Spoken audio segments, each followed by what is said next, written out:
So now I want to show you only two special things, just for fun. I'm using here a microsorum, a normal, in a pot. I open it.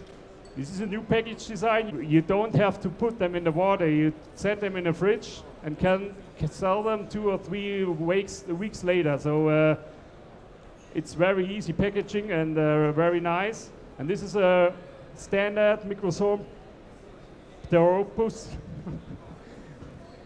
And I want to show you what is the best for the plants if you want to have a really nice underwater microsorum. So you remove the stone wool. This is the immerse growing microsorum, very nice. But underwater, this microsorum sometimes has problems getting underwater leaves. And the underwater leaves are much more, a little bit more tiny and more narrow. And the only way what you can do is, you see this plant, very nice plant. You see this plant? No. This is a real good thing, because now I can put the cutted microsorum here between here, and they're growing a really nice underwater microsorum after the few weeks. Especially for the nano fans. When you have a nano aquarium, for example, and you want to use you want to have a really nice small cryptocorini in your aquarium, you can do something like this. Take the plant and cut the plant. So if you now plant the cryptocorini grow with the underwater leaves, with the very nice leaves in a smaller cryptocorini like this here. And if you use a very low soil, the cryptocorini is getting much smaller because they need a lot of soil to getting bigger. And this is very good when you have big cryptocorini and have a small tank. You can cut the cryptocorini and put inside the tank. It's just a funny thing. And as last plant, I want to put some red plants behind to get a contrast. This is Ludwigia glandulosa, a really nice plant. But in this case, I don't cut them. It's not necessary for this plant. But I just removed the stone wool and put them.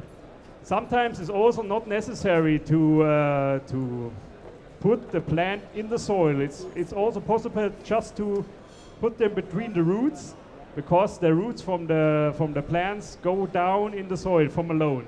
So it's not necessary to put them 5-6 centimeter in the soil. It's okay when you're making something like this, just that they are not floating and then they are growing everywhere. So. Oh.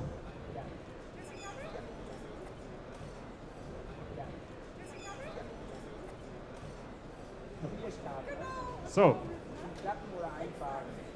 now I'm finished with the layout. You know, you have to imagine how it looks in the next few months. It's just an idea when it's covered whole with moss, and it's fully grown with the other plants, and it was a very fast layout. It's just to show you how easy it is. And now I'm cover the whole layout with a foil or with paper, and then we fill in water. And before I say goodbye, Chris can go around and can ask you some questions. I would like to thank you guys for paying attention and see how modern aquaristic looks. Not easy, 1, 2, 3. In fact, it's 3 steps. Put the soil, put some hardscape, and some plants, and this is it. It's very easy. But I know that also a lot of shops, they never heard the word aquascaping before. So this is the chance for you guys to see how modern aquaristic looks. This is what I said before. For me, it's very important that we push the aquaristic in the new century and not stay like 30, 40 years before. I come from the music business, And in the music business, after 3 weeks or 4 months, if you're not up to date, you're out.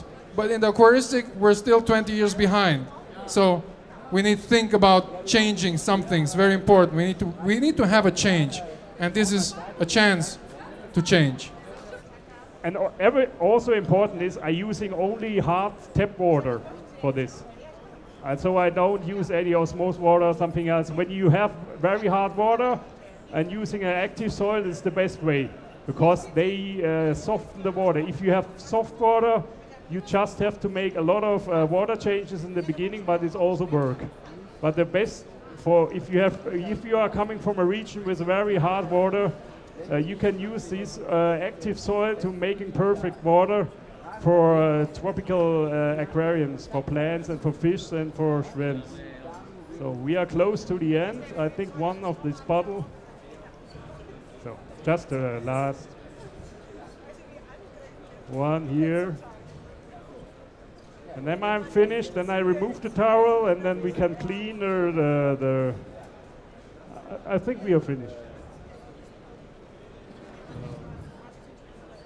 Just remove.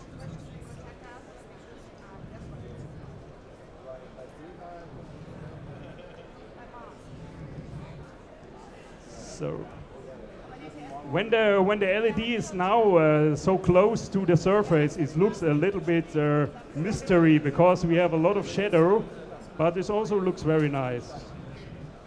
So I just remove a little bit the rest here, that you can show it more better. So.